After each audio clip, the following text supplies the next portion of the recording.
Bonjour à tous, je suis super trop contente de vous retrouver aujourd'hui dans une nouvelle vidéo parce que aujourd'hui, le numéro 2 de Hachette de chez Fimo, bijoux, accessoires et mode, et je suis super trop contente de découvrir ça avec vous. J'ai déjà fait le numéro 1 ici, j'ai déjà fait le numéro 1 sur ma chaîne, donc vous pouvez voir la vidéo en cliquant sur le petit et en barre d'infos. En même temps, j'avais fait le petit tuto du macaron, si je le trouve. Là, le petit macaron, comme ceci. Voilà. Mais aujourd'hui, c'est pour ceci. Donc, on l'ouvre ensemble. Désolée, ça fait peut-être un peu de bruit. Donc, dedans, il y a un demi-pain de Fimo prune, comme ceci. La plaque de texture qui est dans ce petit sachet. C'est la plaque de texture Japon. Donc c'est le numéro 2. Et voilà, je suis au numéro 2. Voilà, les petites plaques de texture. Comme si. Il y a deux différentes, donc je sais pas si vous voyez. Il y a, là c'est une forme un peu fleur. Et là c'est, on va dire, arc-en-ciel à Wi-Fi. Je sais pas. Voilà, vous verrez après un peu plus en détail. Du coup, le petit pain de Fimo prune. Ensuite, il y a le fascicule, ça s'appelle. Et la boîte qui est ici, c'est trop bien. Donc, créer ce marque-page au motif éventail. Je sais, il y a Cécilia Créa qui a déjà fait la vidéo. Donc, petits cadeaux, ils disent, là, c'est tous les petits cadeaux. Je me suis abonnée, mon père s'est abonné au site. Comme ça, on reçoit les petits cadeaux en plus. Toujours plus sympa. Donc, il y a les petits tutos dedans. Il y a des tout petits tutos dedans.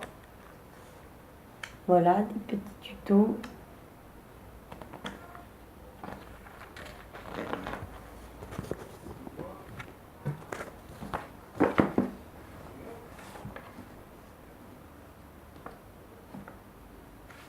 Comme ceci.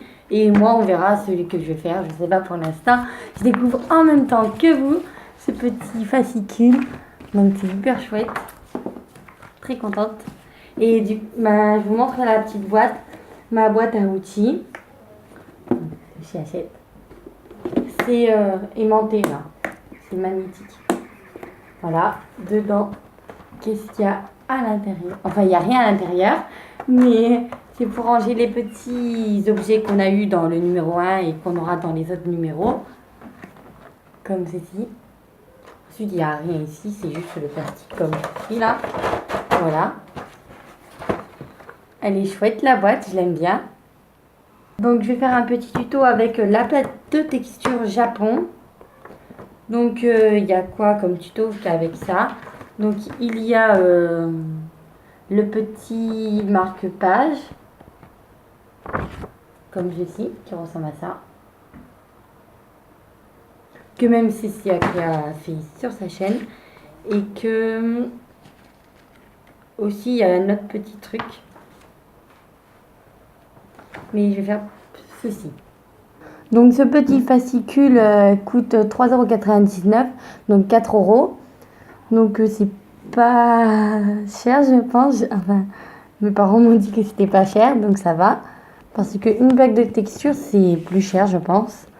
Donc on commence par le tuto. Donc il nous faut toujours un petit peu d'outils, comme ceci, des petits outils de rien du tout. Il nous faut un peu d'outils et de la Fimo qu'on a eu dans le numéro. Donc, on prend la boule.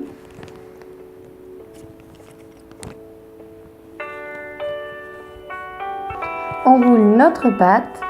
On prend notre plaque de texture. Mais si on n'a pas de talc, j'espère que ça va pas coller en tout cas. Donc ensuite on roule par-dessus. Ensuite on vient la décoller.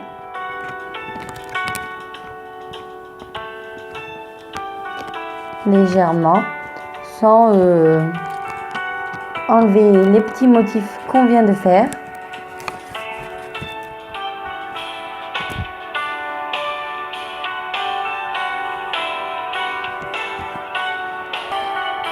Ensuite, ils nous disent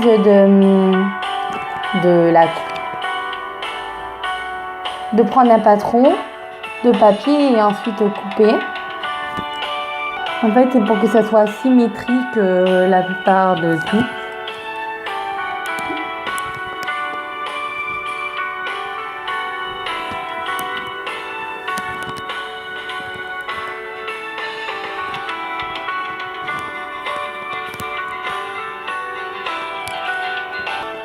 Ensuite, on vient prendre notre dotting tool du côté le plus gros.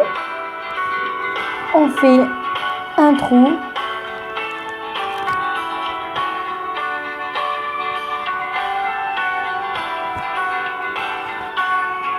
Des deux côtés pour que ça soit de la même taille. On replace un petit peu. Ils ont dit avec une paille, mais moi je l'ai fait avec le dotting tool. C'est la même chose, c'est pareil. Ensuite, on prend une boule et avec notre outil pointu ou un cure-dent, ils disent avec un cure-dent, on fait un trou comme ceci. Mais moi je vais faire le petit nœud pour le marque-page. Je trouve ça un peu plus mignon. Je vous ai fait montrer la petite perle au milieu. Donc ils nous disent pour faire le petit nœud, dessiner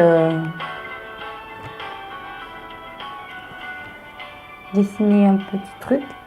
Mais avant de découper cette petite forme, j'ai pris ma pâte de texture et j'ai roulé pour les fleurs, pour que ça soit un peu plus joli mon petit nœud. Et on le décolle. Ensuite, on pose la première qu'on a fait et on trace juste la deuxième.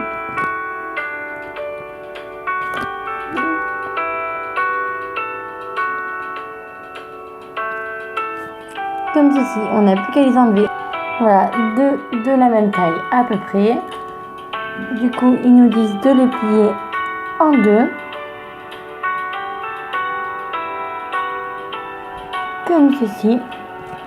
En s'aidant d'un cure-dent ou d'un truc ou d'un dotting tool. Ensuite, il faut faire un petit rectangle, donc on aplatit la pâte. Et on fait un petit rectangle plus fin que celui-là. Donc on coupe aussi au milieu. On en prend un. Ensuite, ils nous disent de prendre notre petit bout de rectangle et de l'entourer autour de la texture, de la jointure des deux boucles, comme ceci. Et couper l'excédent s'il y en a. Moi, il y a un petit peu d'excédent. Donc je coupe. Ensuite, on met ces créations 30 minutes à 110 degrés au four. Désolée, j'avais oublié de dire, si vous voulez le mettre dans le petit porte-livre, et ben il fallait faire un petit trou. Ensuite, on prend le fil qu'ils nous ont donné dans le numéro 1. Pour ceux qui n'ont pas le numéro 1, je sais pas, il y en aura. Ils prennent très bien, ils peuvent bien prendre un autre fil, ça marche aussi. Donc moi j'ai le numéro 1, donc je prends un morceau de fil. On coupe le fil à peu près de la hauteur. Moi je l'ai coupé à peu près de mon dotting tool. Voilà. Ensuite on place dedans. Ensuite, ils nous disent prenez 20 cm environ de fil de nylon. Pliez-le, mais j'ai pas de fil de nylon. Donc en fait, c'est pour faire passer la petite perle qu'on a mis ici, qu'on a fait. Du coup, je mets la petite perle à l'intérieur avec leur technique, donc avec le fil de nylon que j'ai trouvé pour faire la vidéo.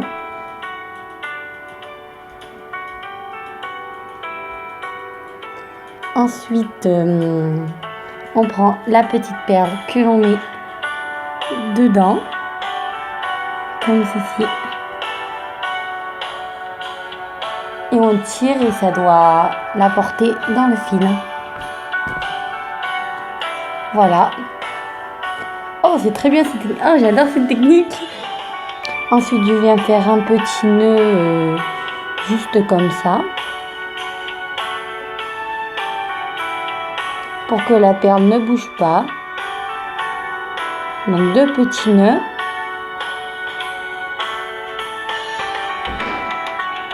Et je refais pareil, mais sauf cette fois avec le petit nœud. Donc on tire comme ceci.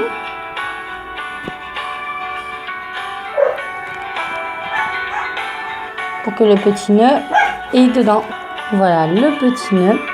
Donc à l'extrémité, on refait un petit nœud, 2 petits nœuds. Voilà mon porte-photo, mon porte-livre.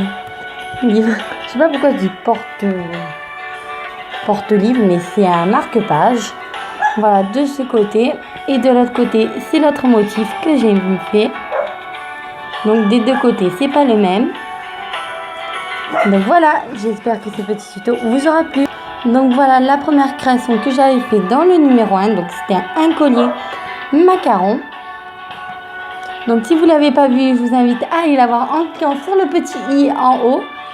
Et en barre d'infos, je la mets. Donc je vous dis ce que j'en pense du numéro 1 et du numéro 2. Parce que le numéro 1, j'avais oublié de le dire dans la vidéo. Donc je trouve ça génial, c'est super. C'est super génial, c'est trop bien parce qu'on peut faire des petites jolies créations. Et c'est super parce que aussi dans le numéro 2, on a la boîte pour ranger quelques petits outils. Bon, c'est les outils pour surtout quand on a surtout pour mettre dans les numéros. Je pense qu'ils vont nous donner ces petites formes là. Et surtout le plus que j'adore le plus, c'est la plaque de texture, comme ceci. Dans le tuto, je vous ai fait montrer qu'une d'un côté que j'ai fait, mais j'ai fait des deux côtés. Donc là, c'est les petites fleurs et de l'autre côté, c'est les arcs-en-ciel là. Je sais pas si c'est un arc-en-ciel, mais bon. Donc si vous reproduisez mes créations, n'hésitez pas à me les envoyer à ma page Facebook Miss Ça fait clochette créative, ou sur Snapchat Miss Ça fait cloche, ou sur Instagram Miss Ça fait clochette créative, en m'identifiant dessus avec le hashtag. Donc c'est un plaisir de voir toutes vos créations et du coup je vous fais de gros bisous et je vous dis à bientôt pour une nouvelle vidéo. Gros bisous.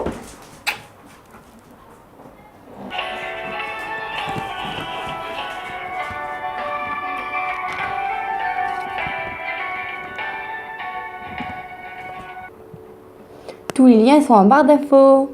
Merci, abonnez-vous, gros bisous.